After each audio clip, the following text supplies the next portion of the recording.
So out of the 12 customers that you've managed to close so far, which one was the most responsible channel for you? So,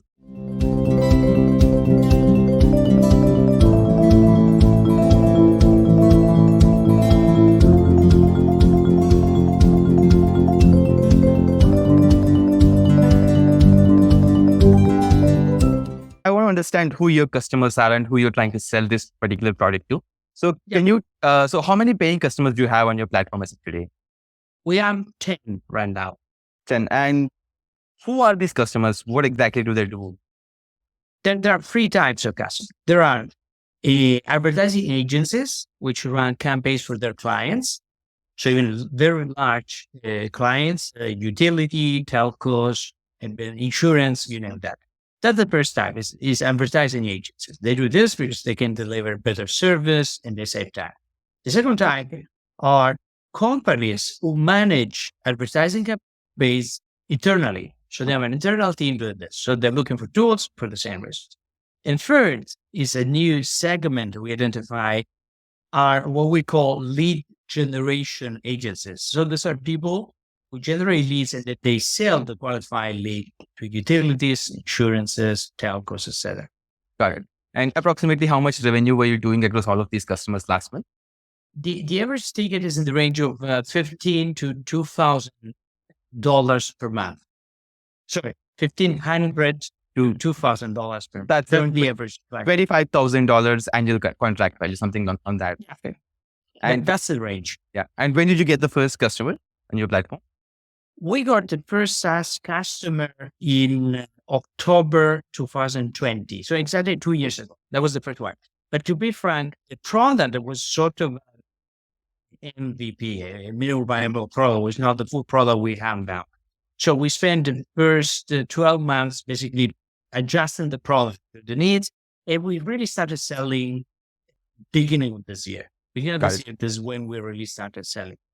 Got it. So it's been approximately a year or so, right? Something like that. It's been about 1 year to fine-tune the product, and we've been in business for about 12 months. Right.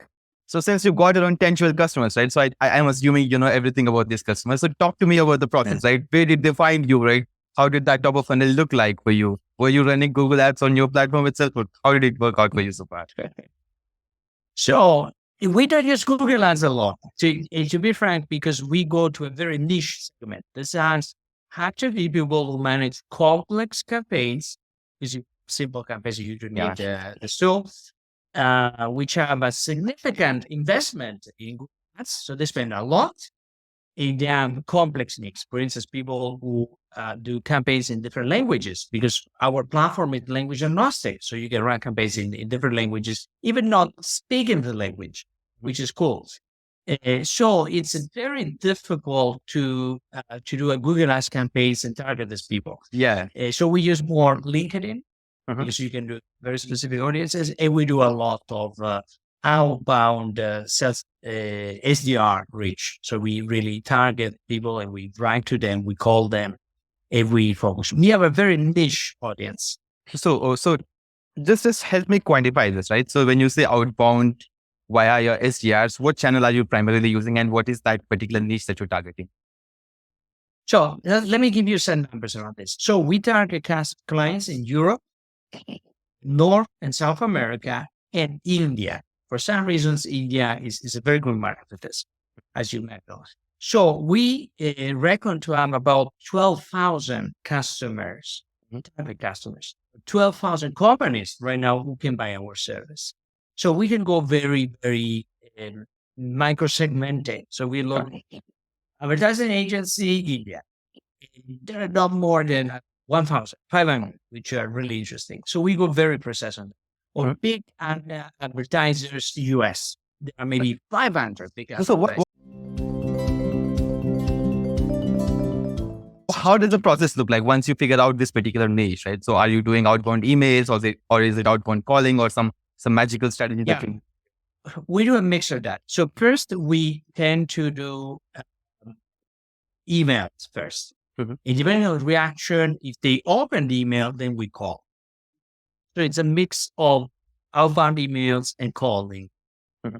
And we are just starting to do a bit of inbound doing webinars, doing a specific content, and have people reach out to us. We had a webinar yesterday for the first time for SEM manager in the US, and we got 50 people, over 50 people joined the webinar, which for us, small company, was a big success. Got it. So I want you to sort of quantify this in terms of, top of funnel lead generation perspective, right? So you mentioned you use LinkedIn as well as outbound using various channels, right? So out of the 12 customers that you've sort of got, managed to close so far, which one was the most responsible channel for you so far? The most responsible channel so far has been, I'm thinking because it changed over time, but so far has been LinkedIn, probably LinkedIn. And LinkedIn. How many customers did you sort of get from LinkedIn as such? I think we got over 50% for LinkedIn. 50%.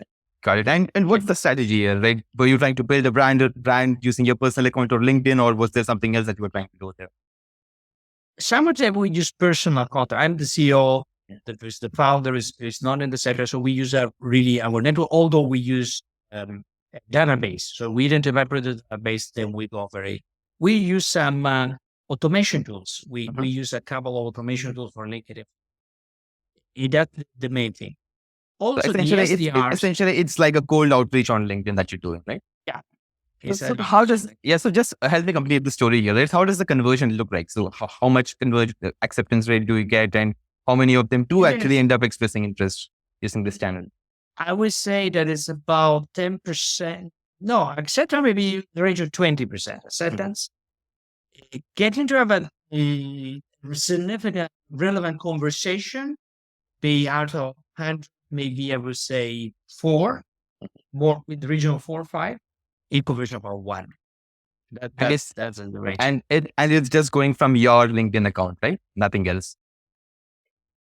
Well, this is one thing we do. The LinkedIn tends to be either the founder or myself. And we tend to go through the CEO, to the vice, to the CMO, and to the C-levels of the companies. Yes. Got it. Right. Thanks for watching the B2B SaaS Podcast channel. Please make sure to subscribe to the channel here.